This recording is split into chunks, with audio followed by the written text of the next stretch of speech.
படத்தோட ஸ்டார்டிங் சீன்லயே அந்த ஊர்லயே கொஞ்சம் செல்வ செழிப்பா இருக்க ஒரு ஃபேமிலியை காட்டுறாங்க. இவங்க அண்ணன் தம்பி மொத்தம் 3 பேரு. 2வது தம்பி முத்தரசன், 3வது தம்பி கோட்டையரசன். அந்த ஊரோட தலைவர், பிரசிடென்ட், ஸ்கூல் கரஸ்பாண்டன்ட் அப்படின்னு சொல்லிட்டு ஏகப்பட்ட போஸ்டிங்ல இவங்க 2 பேர் இருக்காங்க. இவங்களோட மூத்த அண்ணன் முடியரசன் இறந்து போயிருக்காரு. ஆனா எப்படி இறந்தாரு அப்படின்னு சொல்லிட்டு நமக்கு எதுவுமே காட்டல.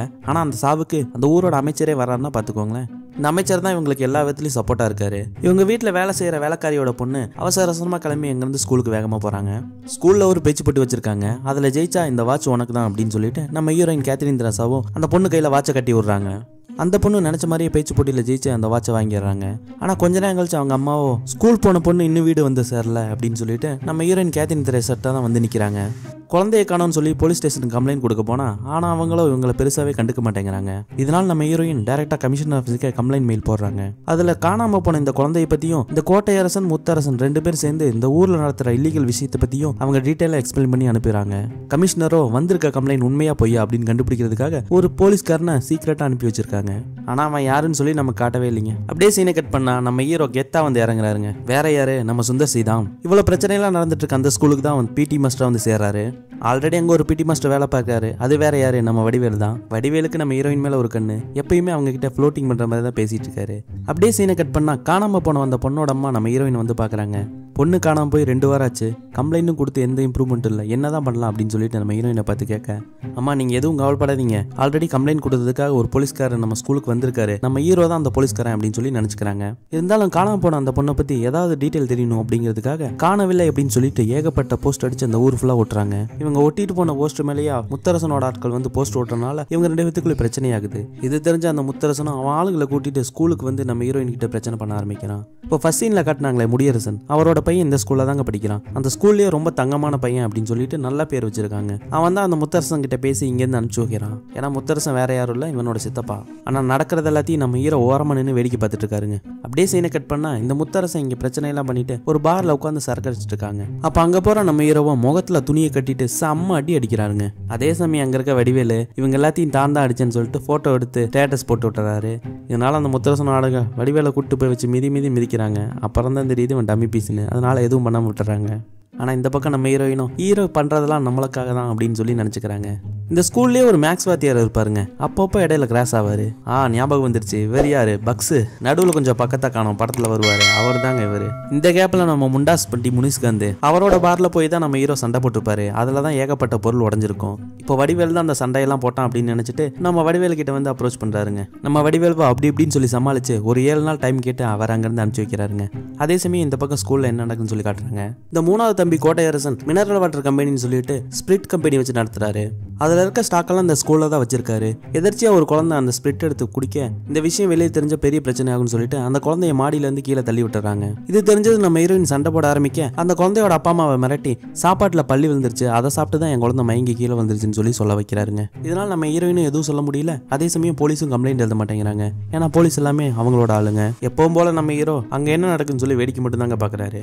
அதே சமயம் அந்த ஊருக்குள்ள ஏதோ பண்டிகை. அங்க போற நம்ம ஹீரோவோ சாமி வேஷம் போட்டு அந்த கோட்டையரசனோட ஸ்பிரிட் குடோனுக்கு தாங்க கிளம்புறாரு. இந்த பக்கம் நம்ம வடிவேலு முனிஸ்காந்த் கிட்ட கேட்ட 7 நாள் டைம் முடிஞ்சு போச்சு. இதனால முனிஸ்காந்த் நம்ம வடிவேல் தொடர்த்த ஆரம்பிக்கிறாரு. அவர்கிட்ட இருந்து தப்பிக்கிறதுக்காக இவர் ஒரு சாமி வேஷம் போட்டு முனிஸ்காந்தோட லாரியிலே ஏறி போயிடுறாரு. அந்த லாரி டைரக்டா கோட்டையரசனோட குடோனுக்கு தான் போகுது. அந்த கோட்டையரசனோட ஸ்பிரிட் குடோனுக்கு போன நம்ம ஹீரோ அந்த கோட்டையரசன் அடிச்சது மட்டும் இல்லாம அந்த ஒட்டுமொத்த ஸ்பிரிட் குடோனையும் கொளுத்தி விட்டுறாரு.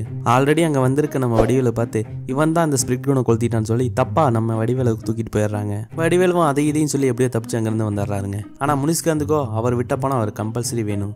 இதனால வடிவேலோட சேர்ந்து ஒரு பிளான் போடுறாரு. உங்க ஸ்கூல்லயே பணக்கார பையன் யாரோ அவனை பார்த்து கடத்திட்டீங்கன்னா அவனை பணையமா வச்சு நம்ம காசு வாங்கிக்கலாம்னு சொல்லிட்டு வடிவேலோட சேர்ந்து ஒரு பிளான் போடுறாரு. அப்படி அவங்க 2 பேரும் சேர்ந்து யாரை கடத்த போறாங்க அப்படின்னா முடியரசனோட பையன், அந்த ஸ்கூல்லயே ரொம்ப நல்ல பையன் சொன்னாங்களே, அவனை கடத்தி அவங்க சித்தப்பா கிட்ட பணம் வாங்கலாம் அப்படின்னு சொல்லி பிளான் போடுறாங்க. அதே சமயம் இந்த பக்கம் ஸ்கூல்ல பர்த்டேன்னு சொல்லி ஒரு குழந்தை நம்ம ஹீரோயின் கிட்ட சாக்லேட் கொடுக்குது. அந்த குழந்தை கையில கட்டியிருந்த வாட்ச் ஃபர்ஸ்ட் சீன்ல காணாம போனாலே ஒரு பொண்ணு அவளுக்கு கிஃப்டா கொடுத்த வாட்சை தான் இந்த பொண்ணு இப்ப கட்டியிருக்கா. இந்த விஷயம் தெரிஞ்சதும் இதை எப்படியாவது நம்ம ஹீரோ கிட்ட சொல்லணும்னு சொல்லிட்டு நம்ம ஹீரோயின் அங்கிருந்து கிளம்பி வராங்க. ஏன்னா நம்ம ஹீரோ ஒரு போலீஸ்காரன் சொல்லி அவங்க நினைச்சிட்டு இருக்காங்க. ஆனா இடையில இந்த முடியரசனோட பையனை பாக்குறாங்க. நம்ம ஹீரோவை பத்தி அவங்க கிட்ட கேக்குறாங்க. ஏன் மிஸ் இவ்வளவு அவசரமா நீங்க சேர தேடிட்டு இருக்கீங்கன்னு சொல்லி அவங்க கேட்க அவங்க கிட்ட நடந்த விஷயத்தெல்லாம் நம்ம ஹீரோயின் சொல்றாங்க. மேம் அந்த பொண்ணோட அப்பா எங்க சூழல தான் வேலை செய்யறாரு, அவங்க கிட்ட இந்த வாட்சை பத்தி விசாரிப்போம், அதுக்கப்புறம் சார் கிட்ட வந்து சொல்லிக்கலாம் அப்படின்னு சொல்லிட்டு நம்ம ஹீரோயின் அங்கிருந்து அவசரமா கூப்பிட்டு போறான். ஆனா இவங்க வெளியில போறத நம்ம ஹீரோ மாடியில இருந்து பார்த்துட்டு அவரோட ரூமுக்கு கிளம்பி போறாரு. அப்போ ஆப்போசிட்ல ஒரு பாலடைஞ்ச கிணறு மாதிரி இருக்கு, அதுல இருந்து புகை வருது. இதை பார்த்துட்டு அங்க போற நம்ம ஹீரோவோ அந்த ஸ்கூல்ல சேர்ந்த 2 பசங்க சிகரெட் அடிச்சுட்டே போன்ல ஏதோ ஒரு வீடியோ பாக்குறாங்க. அதை வாங்கி பாக்குற நம்ம ஹீரோவுக்கு ஒரு ஷாக்கு. அந்த ஸ்கூல்ல இருக்க லேடிஸ் பாத்ரூம்ல கேமரா வச்சு அதை வீடியோ எடுத்து இதை பார்த்துட்டு இருக்கானுங்க. ஏண்டா லேடிஸ் பாத்ரூம்லயா கேமரா வச்சிருக்கீங்க, வாங்கடா போலீஸ் ஸ்டேஷனுக்கு போலாம் அப்படின்னு சொல்லி இழுத்துட்டு போக அப்பதான் அவனுங்க ஒரு உண்மையை சொல்றானுங்க. சார் இந்த வீடியோலாம் எடுத்தது நாங்க கிடையாது சார், முடியரசனோட பையன் அவன் தான் சார். அது மட்டும் இல்லாம எங்களுக்கு சிகரெட் அடிக்க கத்து கொடுத்ததும் அவன் தான் சார். அப்படி நாங்க அடிக்கலின்னா எங்களை கொலை பண்ணிடணும்னு சொல்லி மிரட்டினா, அதனாலதான் சார் இந்த தப்பெல்லாம் நாங்க பண்ணோம் அப்படின்னு மாதிரி சொல்றானுங்க. என்னது அவனா? அவன் ரொம்ப நல்ல பையனாச்சே. அது மட்டும் இல்லாம காணாம போன அந்த திவ்யா பொண்ணை கொலை பண்ணதும் அவன் தான் சார். அவன் வீடியோ எடுத்து வச்சிருக்க அந்த பொண்ணு பார்த்துட்டா, அவ யார்ட்டையும் சொல்லக்கூடாது அப்படிங்கிறதுக்காக அவளை கொலை பண்ணிட்டான் சார் அப்படின்னு சொல்லி சொல்ல, இதை கேட்டது நம்ம ஹீரோவுக்கு அவன் அவசரமா நம்ம ஹீரோயினை கூட்டு போனது ஞாபகம் வருது. உடனே நம்ம ஹீரோயினுக்கு கால் பண்றாரு. ஆனா இவனும் நம்ம ஹீரோயினை பேச விடாம டைவர்ட் பண்ணி அவங்களோட செங்கசோலைக்கு கூட்டிட்டு போயிடறான். நம்ம ஹீரோ இவங்களை ஃபாலோ பண்ணி வந்துட்டு இருக்காரு. அந்த பொண்ணை கொன்னு எரிக்கும் போது இந்த வாட்சையும் சேர்த்து எரிச்சிருந்தா இவ்வளவு பிரச்சனையே வந்திருக்காதரா அப்படின்னு சொல்லிட்டு ஒரு செங்கல் எடுத்து நம்ம ஹீரோயின் தலையில அடிப்பான் பாருங்க. அப்போன்னு பார்த்து கரெக்டா நம்ம ஹீரோ வந்து நம்ம ஹீரோயினை காப்பாத்தி அங்க இருக்க எல்லாத்தையும் செம்ம அடி அடிக்கிறாருங்க. ஒரு கட்டத்துக்கு மேல அங்க இருக்கிறவங்க எல்லாத்தையும் அடிச்சு போட்டுட்டு உங்க அப்பாவுக்கு ஃபோன் பண்ணி சொல்றான் என்னை யாரோ அடிக்கிறாங்க அப்படின்னு சொல்லிட்டு அடிக்கிறாரு. அவனும் ஃபோன் எடுத்து அவங்க அப்பாவுக்கு ஃபோன் பண்றான். ஆனா அவங்க அப்பா இறந்து போய் ரொம்ப நாள் ஆச்சுன்னு சொல்லிட்டு ஊரே நம்புறாரு. ஆனா இவன் அப்ப கால் பண்ணும்போது அவங்க அப்பா ஃபோன் எடுத்து பேசுறாரு. அப்பா என்னை எல்லாரும் சேர்ந்து அடிக்கிறாங்க அப்படின்னு சொல்லும் போது தலையில ஓங்கி ஒரே அடி அடிச்சு அவனை மயக்கம் போட வச்சாரு நம்ம ஹீரோ. அதே சமயம் இவனை கடத்தினா நிறைய பணம் கிடைக்குன்னு சொல்லிட்டு வடிவேலும் முனிஸ்காந்தும் இவனை ஃபாலோ பண்ணி வந்திருப்பாங்க. இங்க நடக்கிறதெல்லாம் பார்த்து அவங்களுக்கும் ஒரு ஷாக்கு. அப்படியே சீனை கட் பண்ணி இங்க ஹாஸ்பிட்டல்ல காட்டுறாங்க. அந்த பையனோட தலையில நம்ம ஹீரோ ஓங்கி அடிச்சதுல அவன் கோமா ஸ்டேஜுக்கு போயிட்டான். இங்க பாரு நீ தான் லாஸ்ட் அவனை கூட்டு போன, என்னாச்சு அப்படின்னு சொல்லிட்டு ஹீரோயின் விசாரிக்க ஆரம்பிக்கிறாங்க. நம்ம ஹீரோயின் நடந்தெல்லாம் மறைச்சிட்டு காணாம போன அந்த பொண்ணோட வாட்ச் கிடைச்சது, அது சம்பந்தமா விசாரிக்க தான் உங்க சங்க சொல்லிக்கு போனோம் அப்படின்ற மாதிரி சொல்லிடுறாங்க. போலீஸ்காரங்களும் சரிம்மா நீ சொன்னதெல்லாம் ஒரு ஸ்டேட்மெண்ட் எழுதி கொடுத்துட்டு போ அப்படின்ற மாதிரி சொல்லிடுறாங்க. அதே சமயம் இந்த போலீஸ்காரங்க இந்த முத்தரசன் கோட்டையரசன் 2 பேத்துக்கிட்ட உங்களை வேவு பார்க்கறதுக்காக ஒரு போலீஸ்காரன் கமிஷனர் ஆஃபீஸ்ல இருந்து வந்திருக்கான், அது என்ன விஷயம்னு பாத்துக்கங்க அப்படின்ற மாதிரி சொல்றாங்க.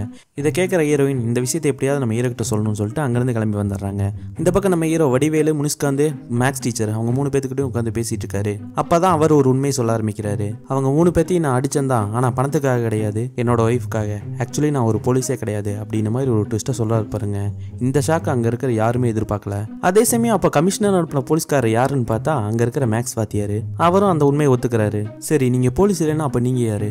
ஆக்சுவலி இவங்க எல்லாத்தையும் அடிக்கிறதுக்கு காரணம் என் மனைவி தான். நானும் என் ஒய்ஃப் நல்லா தான் வாழ்ந்துட்டு இருந்தோம். என் ஒய்ஃப் அந்த அமைச்சர் கிட்ட தான் பிஏவா வேலை பார்த்தாங்க. இந்த முடியரசன் அவருக்கு ரைட் ஹேண்டு அப்படின்னா என் ஒய்ஃப் தான் அவங்களுக்கு லெஃப்ட் ஹேண்டா வேலை பார்த்தாங்க. எங்க வாழ்க்கையும் சந்தோஷமா தான் போயிட்டு இருந்தது. ஆனா ஒரு கட்டத்துல அமைச்சரோட எலெக்ஷன் செலவுக்கு வந்த ஃபண்டு 100 கோடி ரூபாயை இந்த முடியரசன் அவர்கிட்ட இருந்து ஆட்டை போடணும்னு சொல்லி பிளான் போட்டான். இதனால என் ஒய்ஃபை கொலை பண்ணிட்டு அந்த பணத்தெல்லாம் அவ தான் எடுத்துட்டு போயிட்டா அப்படின்ற மாதிரி அமைச்சர் கிட்ட சொல்லி செட்டப் பண்ணி நம்ப வச்சிட்டான். இந்த பிரச்சனையில இவனுக்கு எதுக்கும் சம்பந்தம் இல்லை அப்படிங்கறத ப்ரூவ் பண்றதுக்காக அவன் செத்து போயிட்டு தான் அமைச்சர் கிட்ட நாடகம் ஆடி வெளியூர்ல போய் செட்டில் ஆயிட்டான். ஆனா பண்ற தப்பெல்லாம் பண்ணிட்டு இவன் வெளிநாடு போய் செட்டில் ஆயிட்டான். ஆனா என் ஒய்ஃப் இறந்து போனது மட்டும் இல்லாம என்னையும் பிடிச்சி ஜெயில போட்டு அந்த அமைச்சர் என்ன பண்ணாத சித்திரவதை பண்ணாரு. இதனால அவனை பழி வாங்கணுங்கிறதுக்காக தான் இப்படி எல்லாம் பண்ணிட்டு இருக்கேன் அப்படின்னு சொல்லிட்டு நம்ம ஹீரோ சொல்ல, இதையெல்லாம் கேட்கற அங்க இருக்கிறவங்க நம்ம ஹீரோவை பார்த்து கண் கலங்கி நின்று இருக்காங்க. இதெல்லாம் கேட்கற எங்களுக்கே ரொம்ப கஷ்டமா இருக்கே, இதெல்லாம் எப்படிப்பா நீ தாங்கிக்கிட்ட? நான் பட்ட வலி வேதனையும் அந்த முடியரசனும் 2 தம்பிகளுக்கு நான் கொடுத்தாகணும். எந்த காசுக்காக என் ஒய்ஃபையும் கொண்டு என்னையும் இவ்வளவு கஷ்டப்படுத்தினாங்களோ அந்த காசு அவங்க கிட்ட இருந்து அடிக்கணும் அப்படின்ற மாதிரி ஒரு பிளானை போடுறாங்க. அதே சமயம் இந்த பக்கம் அந்த முடியரசன் தலைமறைவா இருந்தவர் அவன் பையனுக்கு அடிபட்டனால வெளிநாட்டுல இருந்து இங்க வர்றாரு. என் 2 தம்பிகளையும் அடிச்சிருக்கான், என் பையனையும் அடிச்சிருக்கான் அப்படின்னா அவனுக்கு நமக்கு என்ன பிரச்சனை அப்படின்னு சொல்லி கண்டுபிடிக்கணுங்கிறதுக்காக இந்த முடியரசன் அவன் 2 தம்பியும் விட்டு ஊரெல்லாம் தேட ஆரம்பிக்கிறாரு. ஆனா இன்னும் அந்த முடியரசன் தலைமறைவா தான் இருக்காரு. ஏன்னா அவர் வெளியில வந்தாருன்னா மொத்த பிளான் கொலாப்ஸ் ஆயிடும். ஏன்னா அமைச்சர் கூட இவன் இறந்து போயிட்டான் அப்படின்னு சொல்லி தான் நம்பிட்டு இருக்காரு. ஏன்னா அந்த அமைச்சர் கிட்ட இருந்தா வேற 100 கோடி அடிச்சிருப்பாரு. அந்த 100 கோடி எப்படியாவது ஆட்டை பண்ணுன்னு சொல்லிட்டு நம்ம ஹீரோ ஹீரோயின் முனிஸ்காந்து வடிவேலு இந்த மேக்ஸ் டீச்சர்னு சொல்லிட்டு எல்லாம் பிளான் போட ஆரம்பிக்கிறாங்க. இந்த கேங்குக்கே ஒரு பேர் வைக்கணும்னு சொல்லிட்டு வடிவேல் தான் கேங்கர்ஸ் அப்படின்னு சொல்லி பேர் வைக்கிறாரு. அதை தான் இந்த படத்துக்கும் டைட்டிலாகவும் வச்சிருப்பாங்க. இவங்க எல்லாரும் சேர்ந்து அந்த 100 கோடி ரூபாய் பணத்தை அடிக்கிறதுக்காக ஒவ்வொரு நாளும் ஒவ்வொரு பிளான் போட ஆரம்பிக்கிறாங்க. ஏன்னா நம்ம ஹீரோ விசாரிச்சு பார்க்கும்போது அந்த பணம் எங்க இருக்கு அப்படின்னு சொல்லி நம்ம ஹீரோவால கண்டுபிடிக்க முடியல. இதனால முத்தரசன் கோட்டையரசன் இவங்க குரூப்ல ஒரு ஆளை பிடிச்சோம்னா அந்த பணம் எங்க இருக்கு அப்படின்னு கண்டுபிடிக்கலாங்கிறதுக்காக வடிவேலுவே அந்த ஆளோட பழக வர்றாரு. அந்த ஆள் மூலமா முத்தரசன் கோட்டையரசனோட தேட்டர்ல தான் அந்த பணம் இருக்கு அப்படின்னு சொல்லிட்டு நம்ம ஹீரோ கண்டுபிடிக்கிறாரு. இவ்வளவு பணத்தையும் வச்சிருக்காங்க அப்படின்னா நிச்சயம் அந்த தேட்டர்ல ஒரு லாக்கர் இருக்கும். அது மட்டும் இல்லாம எங்கெங்க சிசிடிவி கேமரா இருக்கு, செக்யூரிட்டி அலாரம் இருக்கு அப்படின்னு சொல்லிட்டு எல்லாத்தையும் நம்ம ஹீரோ கேதர் பண்ணி வச்சுக்கிறாரு.